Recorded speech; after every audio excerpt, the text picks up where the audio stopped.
দুর্নীতি দমন কমিশন দুদক হওয়ার কথা ছিল দুর্নীতিবাজদের জম, কিন্তু বাস্তবতা নখদন্তহীন কাগজে বাঘে পরিণত হয়েছে প্রতিষ্ঠানটি।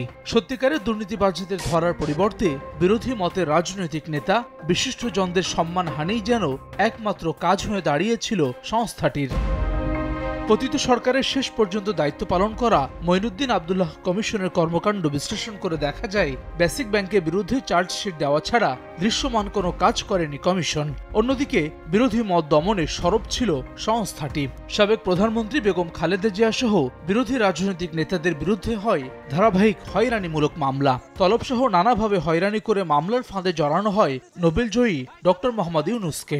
অথচ দুর্নীতিবাজ রথী মহারথীরা ছিলেন পর্দার আড়ালে। পরিবর্তিত পরিস্থিতিতে নতুন কমিশন দায়িত্ব নেয়ার পর তার কিছু কিছু সামনে এসেছে।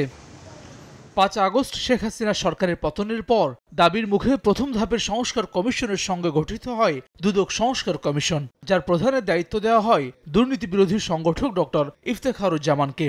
প্রায় ৩ মাস অংশীজনদের সঙ্গে বসে অকার্যকর দুদকের প্রাণ ফেরানোর প্রস্তাবনা তৈরি করেছে কমিশন। কমিশন প্রধান বলছেন, নিয়োগ প্রক্রিয়া দলীয় প্রভাব মুক্ত রাখার সুনির্দিষ্ট প্রস্তাবনা নিয়েই বেশি ভাবছেন তারা।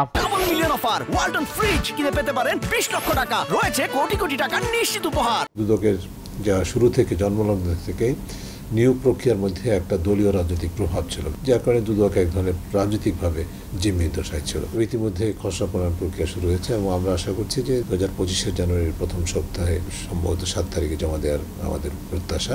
রাজনীতি, আমলাতন্ত্র এবং ব্যবসায়ীদের যোগসাজশে দুদককে অকার্যকর করা হয়েছে বলে মত সংস্কার কমিশনের। সিভিল সার্ভিস অ্যাক্টের বিষয়টা আছে, কর আইন আছে, অ্যান্টি মানি লন্ডারিং অ্যাক্ট আছে, এখানে কোনো ধারা আছে যে কারণে তার ভূমিকাটা দুদক সঠিকভাবে পালন করতে পারে না। কোনো একটা বিশেষ শ্রেণীর যদি যেটা এখন আছে যে আমলাতন্ত্র, সেটার থেকে দুদককে মুক্ত করতে হবে। দুদকের সাবেক মহাপরিচালক মোহাম্মদ মইদুল ইসলাম বলছেন, দুর্নীতি দমন কমিশনকে কার্যকর করতে সঠিক নেতৃত্ব বাছাই হতে হবে নিরপেক্ষ। এমন মানুষ আছেন যারা প্রভাব ছাড়াই নিজেরাই প্রভাবিত হয়ে পড়েন তাদের দুর্বলতার কারণে। সেই রকম মানুষদেরকে যাতে নিয়োগ না দেওয়া, দুদকের জন্য একটি আলাদা করে কোর্ট করা যায় এবং একই সাথে আপিলেট আদালত আলাদা করা। বিচারের দৃশ্যমান সাজাগুলো যদি হয় তাহলে দুদকের কাজেরও সুফলটা পাওয়া যাবে।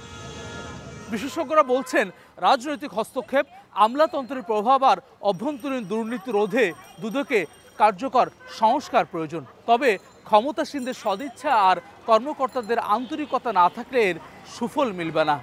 সব পক্ষ এগিয়ে আসলে সত্যিকারের দুর্নীতি বিরোধী প্রতিষ্ঠানে পরিণত হতে পারে দুদক। হাসান ওয়ালি, সময় সংবাদ, ঢাকা।